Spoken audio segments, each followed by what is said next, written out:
Hey everyone, it's Yvonne Emile Elizondo from Silver Moon Astrology and Transpersonal Counseling, also known as Silver Moon Counseling. And I'm excited. We are finally getting a little bit of rain here in Central Texas where I am. It's been a few months, I think, or a hot minute, as my daughter would say, since we actually got some rain. So I'm really excited. Oh my God, the poor trees and the grass and the animals. I mean, they've been like, oh, and then I don't know about you all, but I've been feeling like this summer has been particularly like scorching hot. And so, yeah, I just want this summer to be over with. I am all about the fall and the winter. So, let's get our fall vibe on. Okay. But I'm here because we have the new moon in Virgo. Okay. At, what is it? Tomorrow is September 14th. Okay. At 8:39 p.m. Central Standard Time. And so I want to share the chart with you. I want to give you an idea of what this new moon could be about, spiritually, and even just maybe just some mundane, energy just that you could use to, for self-development, for, daily tasks, and just at least just have an idea of what this new moon is about. So, and before I do that, let me just show you my dice. Okay, my die, because one dice, right? My die. These are astrology die or dice. I'm not sure how to, okay. And they're really cool because if you want to learn astrology, this is a really great way to do that. No, this is not a paid advertisement. This is just me showing you how I have fun on my downtime. So it's really cool because each of these have for example, these are the zodiac signs, right? So, okay, there we have Taurus rising right here. Okay, you have a Capricorn right here. So I'm not picking the earth signs on purpose. There's Aries. So you have the zodiac signs. Then you have the planets. Okay, for example, there's Neptune right there. Okay, and Pluto. And then you have the houses, right? So house number 10, okay, house number 9 or number 6.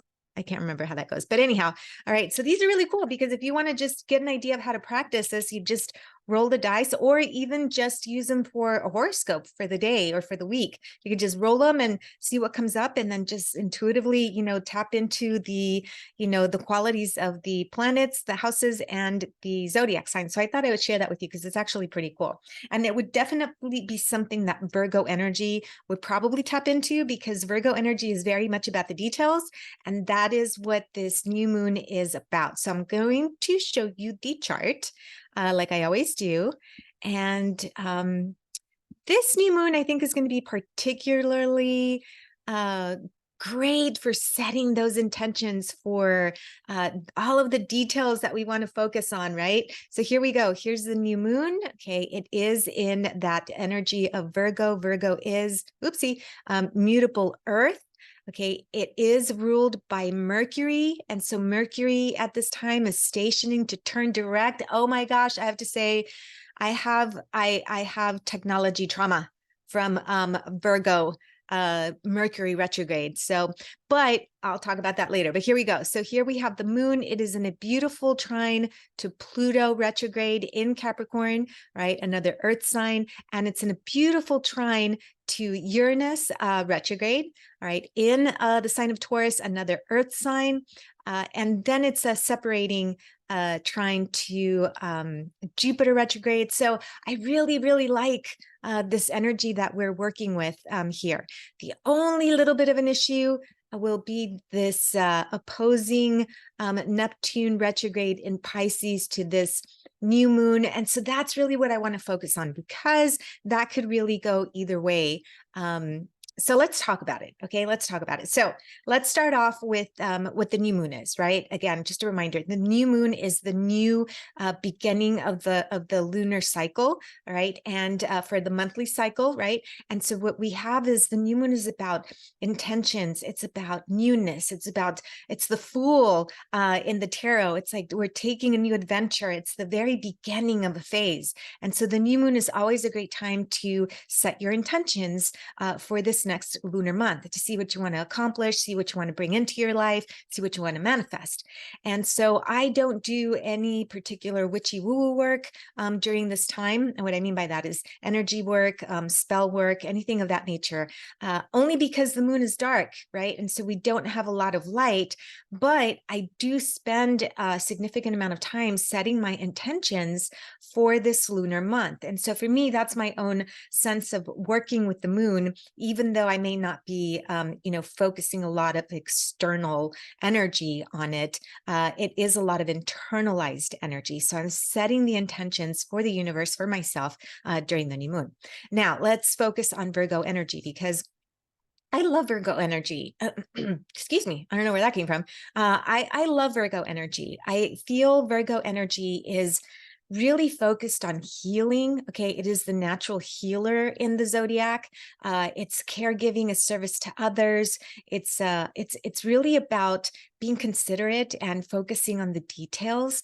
Okay. And that Virgo energy is very much about information. And so part of the reason why it's focused on information is because it is ruled by Mercury. Now, Mercury is turning direct after a 3+ week retrograde. And that's when I said, I have technology trauma. Okay. Look, me and technology do not get along very well. Like, bottom line, I am not a technological person. So as I get older, I don't know, I'm going to have to hire somebody to come and tell me what to do, because I'm not a techie person. And so anyhow, so I really do have like technology trauma just to begin with. Okay. And I'm using that word lightly, trauma. Okay. But this particular retrograde was about all sorts of miscommunication and technological issues. Like, I kept losing my phone for some reason. I left it at the gym. I left it, in the car a couple of times. I've left it kind of everywhere. And so that's really, yes, ADHD-ish, right? But I don't usually leave my phone anywhere like that. So, and just a lot of like tech issues. So I don't know if you all struggled with that during this Mercury retrograde, but all I have to say is when this new moon happens, this Mercury retrograde will be stationing to turn direct. So it's still powerful because it's still that station. It's still retrograde, but it's slowing down, and it's the last part of its retrograde. And so there's going to be like this feeling of culmination. Okay, this feeling of an ending to that Mercury retrograde. So whatever you experience during this Mercury retrograde, it might be a little bit more emphasized during this new moon, but just know that it's stopping to adjust itself and start moving forward. Yes. So I'm hoping that I can keep my phone in my pocket, because I don't need it going anywhere. They're brand new phones. And so, yeah, anyhow. All right. So we have this beautiful Virgo energy. Okay. And Virgo is very much focused on the information. Okay. It's focused on the details. It really likes to dive into the nitty gritty of whatever it's focused on. It can hyper focus on whatever, that intention is. But this Virgo energy really makes me feel like it's a wonderful time to set intentions, okay? Especially when it comes to health, especially when it comes to maybe your job, okay? And your body to some extent, because it is an earth sign, but setting those intentions for health, Virgo is very much associated with health and caregiving. And it's also associated with the 6th house, which is about health and your daily routine. Okay, so it could be like, a health routine that you want to set up, but it also pertains to your job. Okay, and what you do, and it doesn't have to be a paid job. It could be volunteering. It could be anything that you do ritualistically day in and day out. So setting the intentions for anything, to that, of those qualities, I think we're going to be very helpful during this new moon. It's also a very communicative type of sign, communicative, either one. Okay. It's a talky sign. Okay. Again, because it's ruled by Mercury, and Mercury is the messenger of the gods. And so it likes to, move information from one degree to another. And I think that Virgo energy is a great time if you're like wanting to work on a speech. Okay. Or you have a public presentation that you need to, come up with.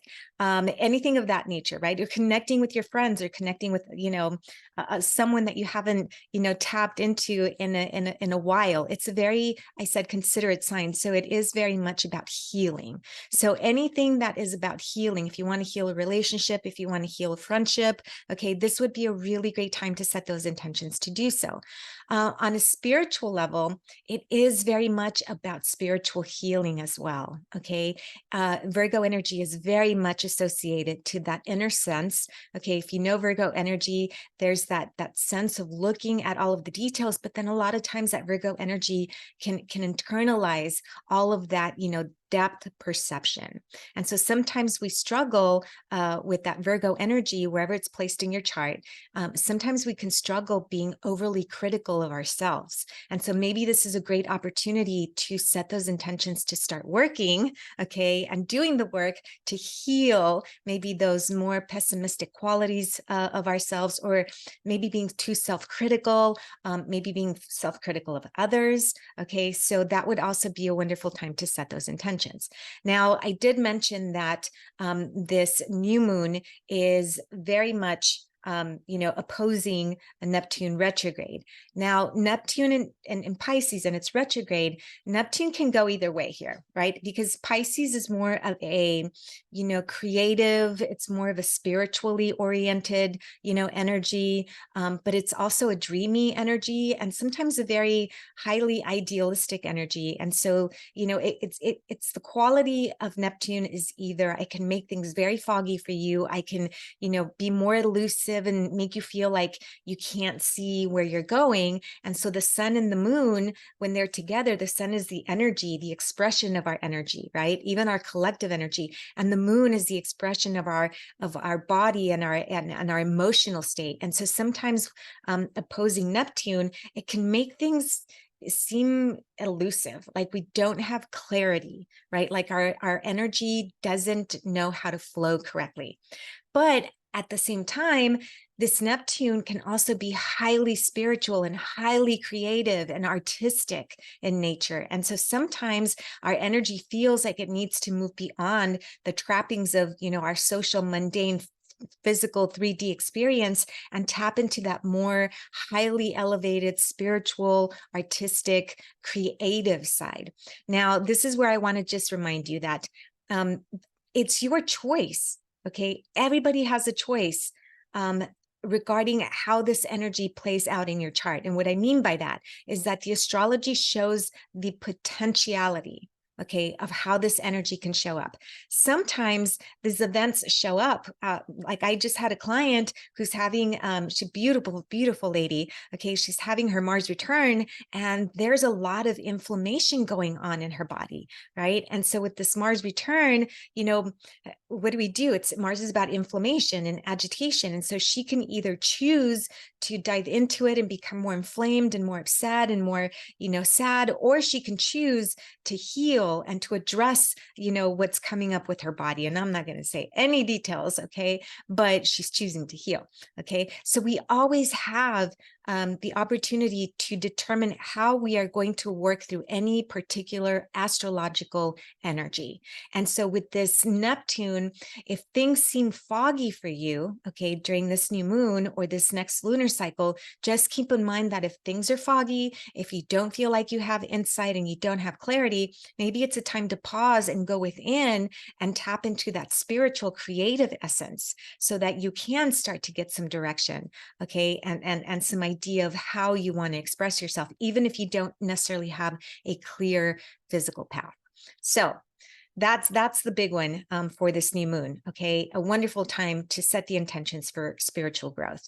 And the other, the qualities that I do want to mention again are that the moon is trining Pluto retrograde, so there's a sense of some grounding there. So hopefully my perception is that with that Pluto grounding in Capricorn, Capricorn's all about Earth, Pluto's about locking things down. Okay, those aspects are beautifully connected to this new moon. Hopefully it'll take away or ground some of that more negative Neptunian energy. And then of course, the new moon is trining, again, a beautiful placement to Uranus. And Uranus is about being unconventional. Okay, it's about thinking outside the box. And so even though that Neptune Neptune is in there, maybe trying to make things, you know, a little foggy, as I've said, a little elusive. Maybe this Uranus energy is asking you to, hey, think outside the box. Okay, go outside the box, feel outside of the box, use some different ways of setting the intention and working through this energy. It's also trining Jupiter. And so the moon and the sun and Jupiter in a trine is a very auspicious type of energy. So, you know, it's also expansive, right? So it is about stepping outside of that, woo, you know, that sounded kind of weird. Woo. Where did that come from? I have no idea. Okay. But anyhow, maybe it's about stepping outside of that Virgo, you know, energy that looks deep within and pulling yourself out and trying to take more of a bird's eye view, which sometimes can be difficult for Virgo. So maybe it's a challenge there for you, right? All right. And what I mean by that, it's a positive challenge for you to try to step outside. But anyhow, that is about it. Yeah, I'm looking forward to this this moon, this new moon. I hope you are as well. And if you want to learn more about your astrology, you can find me at silvermooncounseling.org. That is silvermooncounseling.org. I would love to work through a chart with you. And that's it. So, all right, everyone, have a wonderful new moon, and I will chat with you next time. Take care. Blessed be.